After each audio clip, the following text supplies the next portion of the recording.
It was early afternoon when I arrived at our home, an old two-story farmhouse surrounded by vast wheat and alfalfa fields in the Kansas countryside. I'm not a farmer, so thank God the fields are someone else's. My name is Bill Jacobs, and I'm an art critic whose weekly pieces are featured on several major mainstream websites and syndicated in roughly NE. Decided to make this charming country home our home, and it is where I do the majority of my work, depending on what I'm writing about. I travel occasionally, about 1 to 3 days a week, to the county hospital, which is located in a town where my wife Denise works as a surgeon. Please understand that they are good people, honest, decent, hard-working people who try to do the right thing and take care of their families. I've spent most of my life in Southern California, so the town isn't what I'm used to. She and I met at a Los Angeles exhibit where she was taking a break from her studies while I covered it for my paper. She was a medical student finishing her degree at the time. It seemed like yesterday when I remembered that day she came up to me as I was studying an artwork and taking notes on my pad. Been done by 6-year-olds using crayons? She said she liked abstract art, so I said, okay, but this isn't abstract. He probably thought he just slapped some paint on a canvas and spewed some psycho babble about inner conflict. He'll probably sell it, but I wouldn't pay a nickel for it. Do you buy art? Denise Blackman took my hand and said, "You're a real art critic?" I laughed. They pay me real money to write horrible things about stuff like this. Some artists think it's a badge of honor to be insulted by me. Medical student, she said. I start my residency next year. That sounds exciting. That I told her it's all work and no play. She said that's why I came here. I need a break from studying. That I can understand. That I told her if you want to see some real art, take a look at that piece. I asked if it was Moonlight and asked her to stand in front of it and tell me what she thought. She looked shocked as she stood in front of the picture and said, "It looks so different from here." I said the brush strokes the artist used and the way the colors are blended make it almost like looking at a different picture depending on where you stand. Of art, she chuckled. "Oh no," she said, "you do things I could never do. I'd be too afraid of hurting someone's feelings." We spent the next 2 hours looking at the rest of the exhibit. I liked hearing her feedback on different portraits. I hated when she had to leave, but I understood that she had to get back to class. We exchanged numbers and email addresses before she left. Few months getting to know each other and started dating exclusively. At first I was worried she might be put off by the fact that I was 6 years older than her. But she wasn't. She certainly did make me feel like a younger man. One thing led to another, and before you know it we got married. I thought I had hit the jackpot. Denise was and still is a very warm and loving woman. Intimacy between us wasn't just good, it was over the top great. She never across the country to review and exhibit at the same time. Her hours varied greatly as she worked through her 5-year residency. She worked a normal day shift but often had to work late or after hours depending on what was going on. We discussed this in the beginning, and I had no problem with her odd schedule, even though it made it difficult for us to connect in the evenings or on weekends. After her residency she was offered a job at the hospital in the locals wouldn't have to go hundreds of miles to get surgery. By then I had become syndicated, so it didn't matter where I worked physically. The internet was my office and I could submit pieces from anywhere on the planet as long as I had web access. So we packed our things, sold the condo and headed to Kansas. Made sure I had cable access and high-speed internet, which was essential for my work, turned one bedroom on the second floor into my office and planned to use the third as a nursery, and the master bedroom was huge and had a nicely appointed master bathroom that could fit both of us. The biggest adjustment for me was the fact that country nights were pitch black. Cry from what I was used to in the bright lights of the big city. What I really loved though was the view of the night sky. I had never seen so many stars before in my life. I used to have a small telescope when I was a kid and enjoyed looking through it at night, but nothing prepared me for this. Seeing my interest in the night sky, Denise surprised me with a nice 8-inch telescope with all the accessories needed for taking pictures. Naturally I thanked her. Astrophotography is more than just pointing a camera and clicking, but I eventually figured it out and soon my office was full of pictures of planets, galaxies, and brightly colored nebulae. Denise even took a few to decorate her office. The most fun for me was the nights Denise and I sat out back with the scope and made love after watching the stars. I felt like I was on to something. Ideal to me. I had a good job, a nice home, and a beautiful loving wife. What more could a man want? I thought we had even started discussing children. Denise had been on birth control and wanted to wait until she was more established, which I understood. Then I started seeing subtle changes in her. Her hours got longer and more erratic. She became short-tempered over the littlest things and we argued over ridiculous issues. I figured it was the stress of medical conference in Wichita, which started on a Monday and lasted 5 days. She seemed pensive and out of sorts before she left, but she wouldn't say why. I tried to make love to her the night before she left, but she begged off claiming a headache. The next day, she left promising to call me every night. I had a major exhibit to review that week in New York, and looking at my itinerary, I found that I could. I got my article done by my weekly deadline. Denise called every night as she promised. But I got the feeling she would rather do anything other than talk to me. I decided not to say anything about the upcoming Friday. I figured we could even spend the weekend there. I went to the hotel where Denise was staying and looked everywhere, but couldn't find her. After verifying my identity, the hotel said she hadn't checked out of her room yet and might. Placed a call. "Are you all right, Bill?" she asked in a quiet voice. When she answered yes, I said I thought I'd surprise you by stopping by on my way back from New York. I figured we could spend the weekend here and then go home together. "Where you are you in a seminar or something?" "Well, yes, I am," she said, sounding irritated. I could hear someone say something to her in the background, but I couldn't make out what it was. That after a few moments she uncovered the phone and spoke to me. "Listen, sweetie," she said, "that's so sweet of you to surprise me like this, but I'm afraid I won't be very good company right now." "Why is that?" I asked. "Well, I've been in VEY inquired do of a couple of procedures over at the hospital here by the head of surgery, so I'll be here for another day or so." She said, "I didn't know about it until just a couple of hours ago." "I'm sorry, I miss you too," she said. "Please go home and I'll see you Sunday night, okay? Promise, okay?" I said, "See you then, love you too." She said she didn't immediately close the connection, and I thought I heard her say something about dodging a bullet. 2:30 a.m. on Sunday, officially Monday. She put her suitcases in the closet, went into the bathroom, came out wearing a floor-length robe, and climbed into bed. I couldn't help but notice the distinct odor of cigar smoke, aftershave, and something else when she tried to cuddle next to me. I grabbed my pillow and blanket and headed downstairs.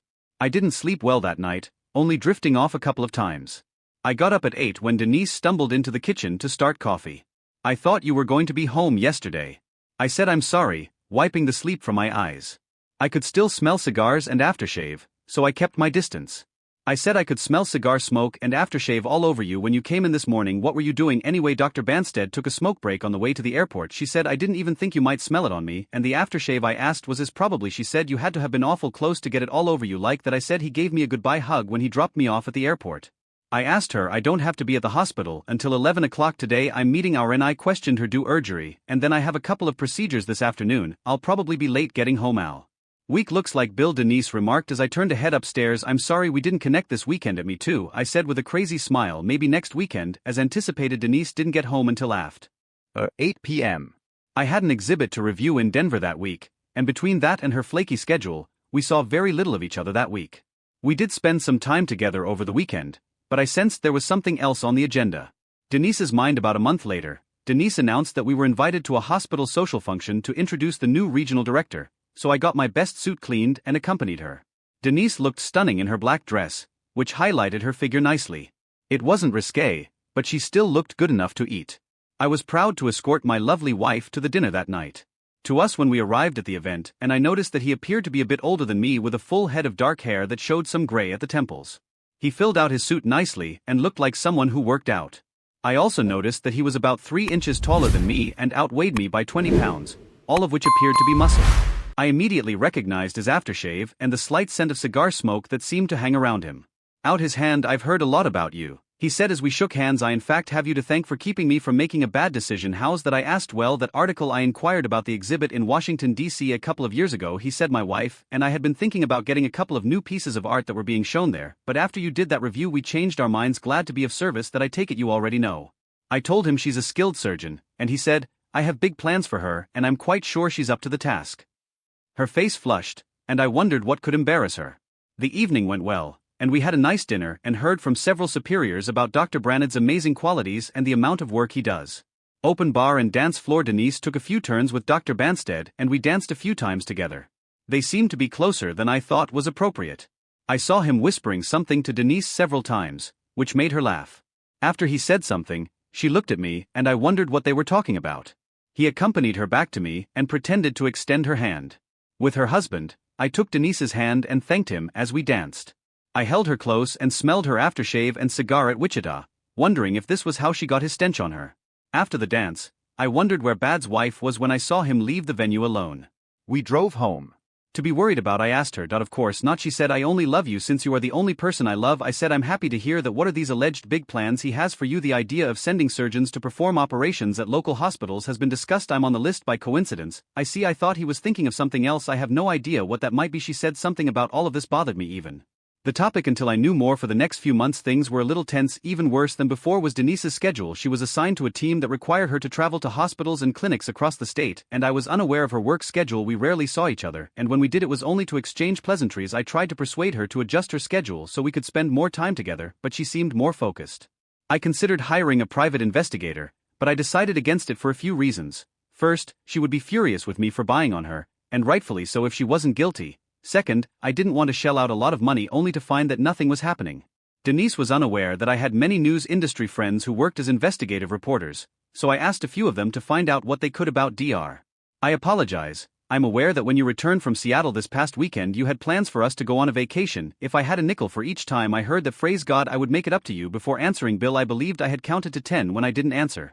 I put my phone away and thought this has to stop. After completing my tour of the exhibit, I headed to the hotel. My phone rang again. While I was eating, it was one of M. The Kansas City Star. Hello, I said, how's it hanging, Bill? Yes, I replied, and he laughed. Well, that's good. Sarcastically, he asked, basically you discover something. Yes, I did. Is it a good or bad thing that your Dr. George Banstead is such a unique individual? When he revealed that according to rumors, he's currently seeing a cute little blonde-haired surgeon from the middle of the state. Based on the pictures I saw, I can tell you that she's a real corn-fed Kansas farm girl who is adorable. Pictures? Do you have pictures? Yes, please. Do they appear to get along well? When they were seen together a few weeks ago at a medical meeting. Could a few years ago the good doctor was involved in a scandal in the West. How scandalous is it? I asked. The kind that if you understand sees well-known physicians politely pushed out the door. I know someone who knows all the details, but I don't. I'll email you her details and photos. She writes for a California-based society gossip blog. She is anticipating your phone call. Regards. Before hanging up. City about a month prior, but she had never brought up her relationship with George. When my phone rang, I knew I had an email I didn't want to see, but I opened it anyway and looked at the pictures, bracing myself for the worst. As expected, my Denise and George Banstead were seated in a hotel restaurant. In one picture they were kissing, and in another they were George Banstead hands. As they left, this was not a business partnership, it was as have feelings for him. How could she harm us like this? My mind was racing with so many questions that I was unable to think clearly. Ralph told me about the blogger Linda Carson, so I called her because I had one more call to make. When she answered the phone, Linda Carson said, I told her Ralph had recommended me, and introduced myself. I have been anticipating your call. Yes, you want to know more about George Banstead? Yes, what are you able to tell me well about? Now in Kansas after being fired, are you aware of the co-ed he was seen with? I asked. I do indeed. Despite the school's insistence that her name not be included in my report, it never made it. Give me a moment to look at this. Yes, Denise Blackman is here. I feared that I would become ill. Are you certain? I asked. Of course you know her, but why my wife's maiden name is that? What time did this occur? That's unfortunate to hear. Looked it over. I met her at the exhibit that day. Oh no. I hung up the phone after thanking Linda for the information. I finished my article for the week. After somehow finishing my dinner and going to my room, I decided to check out and head home after submitting it just in time. I needed answers, but I didn't get any. I hoped the matter would be settled so we could proceed. I hoped this was not as bad as I had assumed. Early on Friday afternoon I arrived. Denise and I sorted through the bills in one pile and disposed of the obvious trash. A beige envelope from a gallery I had never heard of called Ria was addressed to me in beautifully calligraphed script. I opened the letter in accordance with the invitation because of the location at 5 p.m. I received an invitation to an exclusive showing that night. When I saw the address, I knew it was local OD, but I had no idea the town had an art gallery. Maybe the owner wanted to give me a sneak peek because it had just been established.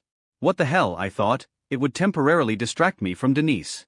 At 5 o'clock, I pulled up to the big two-story Victorian house, and to my surprise the door, who didn't look older than 25. I value being on time. Come in please. I went inside after her. She shut the door behind her and turned to face me. You can call me a dresser. Ria. Hello, welcome to my gallery, she said, holding out her hand. I'm glad to have met you. I said I had no idea this small town had an art gallery. She flipped a lock of hair out of her face and grinned. There is nothing like it in the world, I assure you, Mr. Jacobs. Please call me Elm.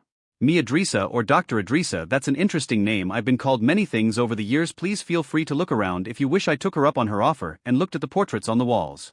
They all had a strange near photographic quality to them and appeared to be of people facing their inevitable demise.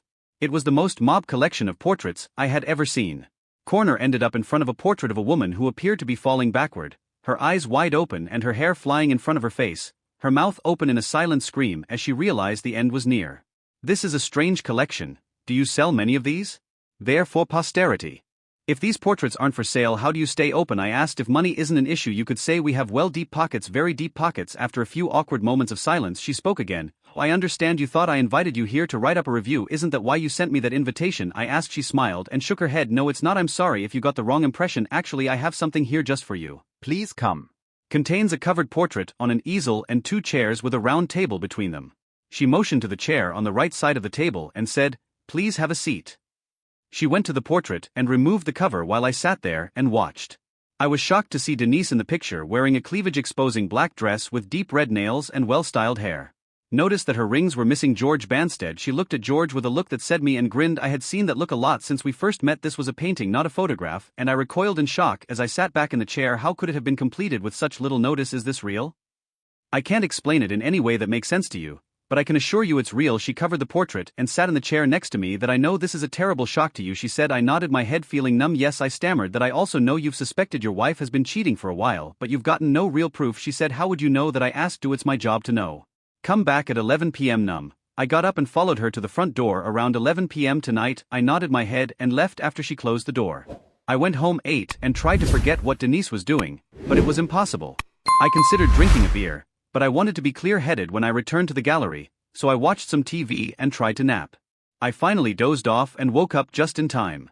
Time to brush my teeth and get to the gallery. The door opened just as I was ready to knock, and Andrea motioned for me to come inside. I followed as she went into the private viewing room. After I sat down, she pulled the cover off the portrait. I was shocked to see Denise naked riding George Banstead. What kind of trickery is this? I looked at a dresser, confused. Please come into my office, she said. I got up and followed her up the stairs. I looked around. Books and scrolls, a computer monitor on her desk, and another large monitor on the wall. She made a cup of tea, handed it to me, and sat behind her desk as I took a sip. Strangely, I felt somewhat better. How could that portrait have changed? Perhaps this will help you understand. Denise laughed. Yes, it was sweetie the best, she replied. Think I managed to get you pregnant tonight? He asked. Possibly. I quit taking my birth control, and I've been careful about not letting Bill be intimate with me lately. He laughed. Think he'll. You stay with that loser? He asked her. Why do you stay with your wife? She asked in response. You think he suspects something? George asked. No, he doesn't. She told him he believes whatever I tell him. I had seen and heard enough. I saw her phone on the nightstand and called her. I could see her phone light up as the call went through. She picked it up, looked at it for a moment, then declined the call and put it back. Who was that? George asked him. Probably above her, but I called her phone again, interrupting them. Denise grabbed the phone, declined it, and tossed it back on the nightstand, this time extending her middle finger. What did you do that for? George asked. Cuz Hune's pissing me off, she said. I was about to research the number to their hotel when Adressa handed me a piece of paper with a number. Phone ring in the video and saw George pick up the receiver. Hello, he said. Put my wife on the phone right now, I growled as I watched. He looked at the receiver and slowly handed it to her. It's for you, he said quietly. Denise took the receiver and answered. I could tell she wasn't happy, but I didn't care. Hello, she said quietly. Well, hello there, Mrs. Brownstead, I said. I saw her face go pale in the video. Having a good time, I see. I just watched the two of you. Did you honestly think you could get pregnant with his child and have me? Are you out of your mind? You saw us? Denise asked, looking around for a camera. Yes, I saw you and I heard you. How long has this been going on? I know you. Day we first met, so tell me why. Look, Bill, I don't know what you think you know, but you're mistaken. This is the first time we've done anything. Please let me come home and we can talk through this. It doesn't have to affect us. There's nothing for you to come home to. You lying? You might as well stay with him. I'm going to see an attorney on Monday and I'll have you served with divorce papers. I don't want a divorce. Please don't do this. I love you. Yeah. Want to see your face as long as I live. I ended the call and watched as she handed the receiver back to George, tears falling down her face. I got to go, she said, scrambling for her clothes. I got to fix this with Bill. Why? George said. I could hear him on the phone. He's divorcing you. That frees you up. She shook her head. I got to make this right with him, she said as she dressed. George got out of bed. Well, then I'll drive you. You're in no shape to drive, and normal circumstances probably not, but he just caught you cheating on him. There's no telling what he'll do. Does he own a gun? She shook her head. No, still I'm driving you home, and that's all there is to it, he said as we watched. They dressed, then packed up and left the room. I noticed her rings were still sitting on the nightstand where she left them. I looked at Adries before speaking. How did you get that camera into their room? I asked. Trade secret, did you? Why don't you go home and try to get some rest? She asked, briefly closing her eyes before speaking clearly. I said perhaps I should, and a giddy warmth swept through my body as she took my head in her hands. Denise was right. I placed the bat on the floor beside me and lay down on the couch. 6:30 a.m. I was shocked to see a Kansas state trooper on my porch and wondered if it was Denise and her lover Jacobs, Mr. William Jacobs. He said, yeah, I'm Bill L.L. Jacobs, and I told him, I'm sorry to inform you, sir, but your wife is dead. He told me she was in Dr. George Banstead's car when they encountered a freak tornado on the highway. Sir, her body has been transported to the county morgue. Thank you, I said, numb. I wondered if Adressa had anything to do with that, then dismissed the idea that she could have conjured up a tornado in the middle of nowhere. I showered, dressed, and headed for the county morgue to identify her. While there I spoke with a trooper who called it in the strangest thing I ever saw. There wasn't even a cloud in the sky. The tornado just appeared out of mile away, then dissipated. The whole thing took just a few seconds. Sorry for your loss. I nodded my head. Thanks, I said. My next stop was I gave a head nods before Adressa opened the door. Before I could knock. Please come into the viewing room, she said. We went inside and she uncovered the portrait. There was Denise's face, her eyes wide open, her mouth open in a silent T-scream. I could see the seat she was sitting in and what looked like a swirling portrait and carried it to the spot she had reserved for it on her wall. With tears in my eyes, I watched as she hung the portrait on the wall. I looked around and realized what kind of gallery this was addressed to. Looked at me after she hung the portrait. It really does get easier, she said. She took my head in her hands and the desire to mourn was suddenly gone. She smiled and kissed my forehead. Go now, live, love, and enjoy life. You'll find someone much well attended. She had made a lot of friends at the hospital and most of them were there, along with her parents, who were shocked to hear that she had died in a tornado. I accepted the condolences but felt no need to mourn. I was also able to get through the day without telling anyone about her infidelity. After the funeral I drove to the gallery but was shocked to see the building was gone. I parked the car and looked at the lot. I heard a doctor's voice say in my head it was real. She said in my mind. I nodded my head and went back home. For some strange reason, I decided to keep the house. There was something calming about being out in the country, and to be honest I liked the night tea sky. I spent some time exercising Denise's presence from the place, giving her stuff away to me. Members of her family, they were good people, and we still got out. Room. When I heard a knock on the door, I opened it to see an attractive brunette wearing a t-shirt and short shorts. Yes, I asked, may I help you, Mr. Jacobs? She asked. I nodded. She inquired, yes, that's me. I said, I'm Sarah Smith, formerly Karen Banstead. She replied, please come in. What can I do for you? I just wanted to thank the tornado. I was hoping to meet you. She lifted a box and gave it to me, and I suddenly remembered that ever since you reviewed my piece at that exhibit in Los Angeles, the one with the country house, I accepted it and asked her to come in. Have a seat, please. Do you want to have a drink? Maybe a Coke? Coke will be all right, she said. I opened the box and got her a cold. Said, look closer. She replied, I did, and all of a sudden I realized it resembled my house quite a bit. Is this it? I started. She grinned. I give you this house which I use as a model. It's really lovely. But why? I asked. Well, that's odd. George was among those who made fun of me for aspiring to be an artist, they all said. Through everything after George passed away, when I heard this tiny voice tell me to give it to you in my mind. The voice kept returning, but I assumed I was just hearing things. I decided to pack it up and bring it because I had even heard it in my dreams. That's really kind of you to do that. Without a doubt, I'll hang up.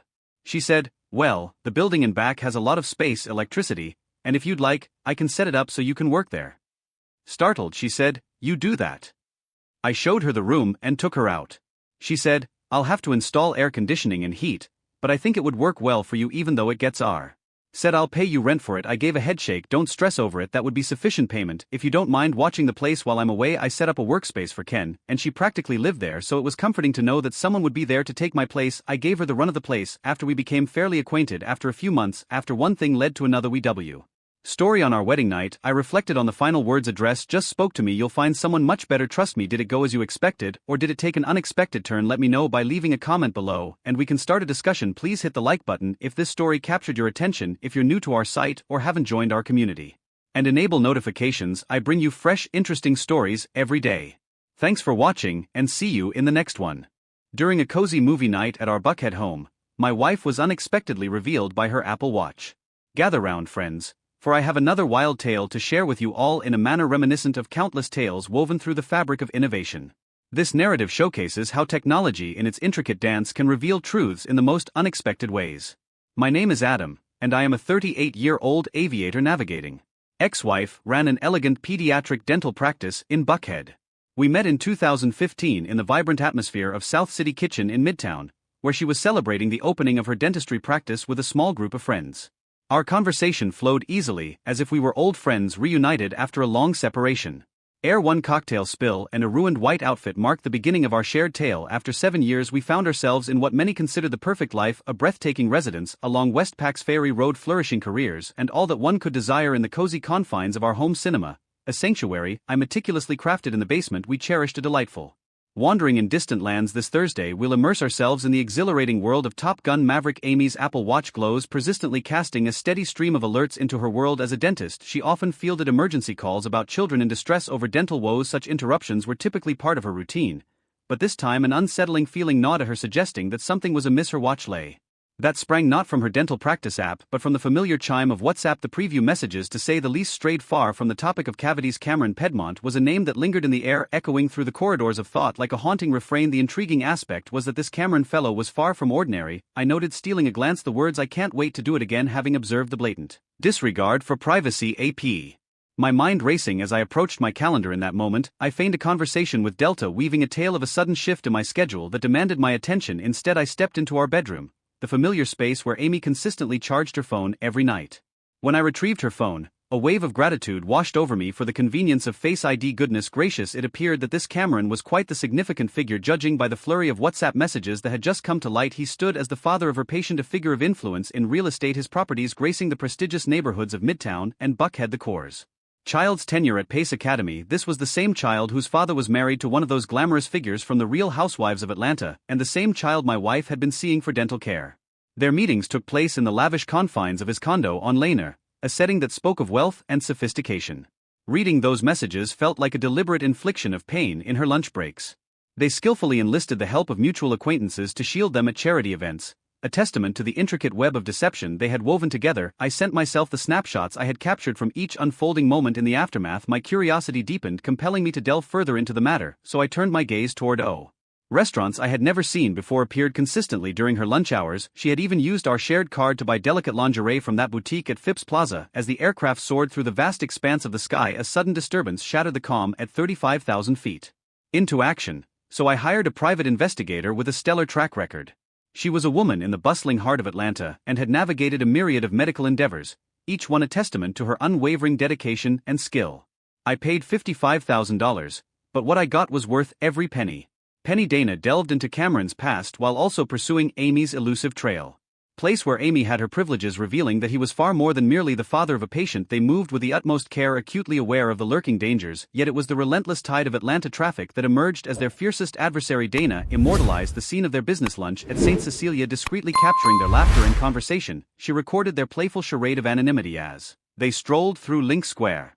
Were ensnared on the 400, the two of them journeying to his lake property, a moment frozen in time through her lens. Throughout this investigation, I donned the mask of normality. Each morning, I pressed my lips to Amy's in a farewell that bided the turmoil beneath the surface. Each night, I listened to her count the events of her day, fully aware that her words were woven from deception, yet I played my part in this delicate charade.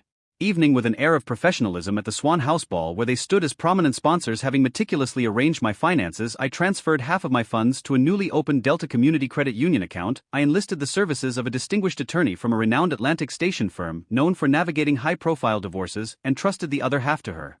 I carefully supported all the evidence in 3 locations, awaiting the events of the escape, a 4-day break from Amy's annual dentistry conference in Miami. On her departure day, I arranged for a moving company to pack up all her belongings and transport them to a storage unit I had secured along Mill Road. I was aware of Camaro's plans. Rooms at the Fontaine. Armed with undeniable evidence of her ties to a board member, I reached out to the Human Resources Department of her practice and orchestrated a swift lock change. As Amy reveled in the sun-soaked splendor of Miami, her heart brimming with romance, I made a decision that would shatter their idyllic facade. I reached out to Cameron's wife and sent her every last piece of my existence in Atlanta, my former home. Low in the sky, casting long shadows across the polished floors of his Buckhead office, Cameron found himself confronted by an unexpected tempest. His wife, a whirlwind of emotion, stormed, and along with their family lawyer, their presence an undeniable force that shattered the calm of his day. The practice's Human Resources Department had already set in motion an inquiry into ethical matters in the depths of his mind. Crafted image. Thus the meticulously planned rendezvous in Miami remained but a fleeting dream, never to be realized. Voice crackled through the line, vibrant and urgent, as she shouted from the sun-soaked streets of Miami. In the end, Cameron remained absent, a ghost of expectation, for his wife had sealed their Buckhead mansion and cut off the lifeblood of their accounts. It is a mystery how she orchestrated the freezing of their accounts slipping. The dentist's office had reached out to her about a troubling breach of ethics, and everything was unraveling as quickly as Atlanta streets in a snowstorm. When she returned home, all her possessions were gone, and the key she once relied on was shattered in her hand on the weathered boards of our front porch. I watched as my lawyer delivered the divot. The spectacle presented by our neighbors that day showed with undeniable brilliance the outcome was nothing short of cataclysmic. Cameron's wife took the bold step of filing for divorce, enlisting the services of one of Atlanta's most formidable divorce attorneys known for their ruthless tactics in the courtroom. A meticulous investigation was initiated by the dental practice. Amy found herself A.D. stepped down from his position on the hospital board, an unspoken farewell. Their romance rippled through Atlanta's vibrant social and medical circles, leaving an indelible mark on all who lived there. Before I unveiled the evidence, Amy's family tried to shield her from the storm, and her sister, a prominent philanthropist in Atlanta, expressed her sorrow to M. Amy was abruptly cut off from the vibrant tapestry of social gatherings and the glittering allure of charity galas that once filled her calendar. We found ourselves standing before the formidable figure of the judge at the Fulton County Courthouse, the air thick with tension as the bitter divorce proceedings unfolded. Amy tried to convey that I would gaze upon her phone and steal everything and infringe on her delicate sense of privacy. Should be inadmissible, but the judge unleashed a torrent of scorn upon them in the courtroom, their words sharp and cutting. Do you remember the home theater where our story first unfolded? Amy's attorney tried to assert that she was deserving of half its value in the midst of their divorce. I gathered the receipts that bore witness to my endeavor, proving that I had harnessed my Delta pilot to craft it with my own hands. Months since that fateful day in the quaint town of Man, Amy dedicates her days to a small bustling practice. Cameron found himself stripped of half his cherished Buckhead properties, the weight of his losses measured not just in bricks and mortar but in millions of dollars. After a tumultuous divorce, his former wife established a sanctuary for those wounded by betrayal. She invited me to address one of their gatherings. Mind with a steady hand, feeling a sense of equilibrium in my thoughts. Though the pain of the entire experience lingers, I found solace in my recent promotion to captain on international routes and the acquisition of a charming lake house on Lane, a place that stands out from Cameron's property. In a stroke of luck, I found a way to fill my days off by teaching flight lessons at PDK Airport. My friends have been nothing special. The meetings in Buckhead had reached many, but a palpable uncertainty hung in the air as they grappled with the delicate task of revealing the truth to me. Last week, Amy sent a note with the weight of her thoughts. With a quill in hand, she wrote a lengthy letter of apologies, weaving words that spoke of her longing for our cherished movie nights. Lost during my next trip to London, I found that letter and sent it to a destination far across the Atlantic. Embracing a well-lived life can often be the most profound act of defiance. Dear reader, while your partner's Apple Watch may seem to whisper secrets meant for your ears alone these days, my flight attendant partner seems to find more joy in our movie evenings than in WhatsApp. Life's intricate patterns and connections that often elude us. It was at South City Kitchen, amidst the warm glow of the evening, that I first encountered Amy while savoring my supper not long ago. My gaze fell upon her standing beside a man who appeared to be another physician. Her allure was undeniable, with the knowledge that I had narrowly evaded a BU. Face as I signaled for another glass of bourbon. What do you think, Reddit community? Should I have confronted her right away instead of gathering evidence first? Should I have mentioned her place of employment? Could anyone explain a 304? It's wise to consider your partner's endeavors, especially when they start to frequent the elegant halls of the St. Regis for lunch meetings.